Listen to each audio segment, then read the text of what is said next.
కానీ ఇక్కడ ఒక మీకు పర్సనల్ క్వశ్చన్ సార్, మీరు చాలా సంవత్సరాలుగా బిఆర్ఎస్ లో పని చేశారు, తర్వాత మీరు కాంగ్రెస్ కి వచ్చారు.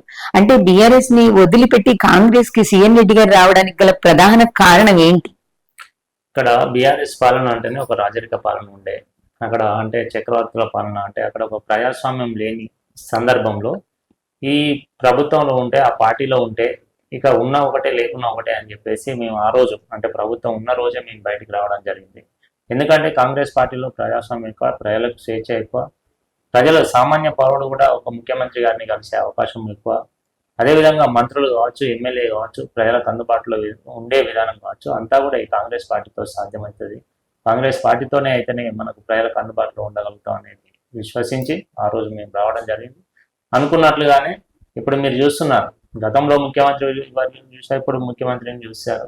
ఎలా ఉంది అంటే, అప్పుడు గతంలో ఎప్పుడు కూడా ఫామ్ హౌస్ పరితమైన ముఖ్యమంత్రిని చూసాం, సెక్రటరియట్ రాని ముఖ్యమంత్రులను చూసాం. కానీ ఇప్పుడు ప్రజాక్షేత్రంలో ప్రజలతో ఉంటూ ప్రజల అవసరాలను తీర్చే విధంగా ముందుకెళ్తున్న ముఖ్యమంత్రి ఎవరైనా ఉన్నారంటే అది గౌరవ ముఖ్యమంత్రి రేవంత్ రెడ్డి గారికి దక్కుతుంది. ఎందుకంటే తాను అనునిత్యం అంటే ముఖ్యమంత్రి అయిన రోజు నుంచి ఇప్పటికి కూడా ఏ రోజు కూడా ఇంట్లో లేడు అతను. ప్రతిరోజు ఏదో ఒక సమస్యల పైన ఈ రాష్ట్రాన్ని ఎలా ముందుకు తీసుకెళ్ళాలి, ఎలాంటి అభివృద్ధి కార్యక్రమాలు చేస్తే ముందుకెళ్తాం, ప్రజలకు ఇంకా ఏ విధంగా చేరువగాలనే విధానంలోనే అతను ఉన్నాడు తప్ప ఎప్పుడు కూడా ఫామ్ హౌస్లు కానీ ఇలాంటిది ఎప్పుడు కూడా లేదు.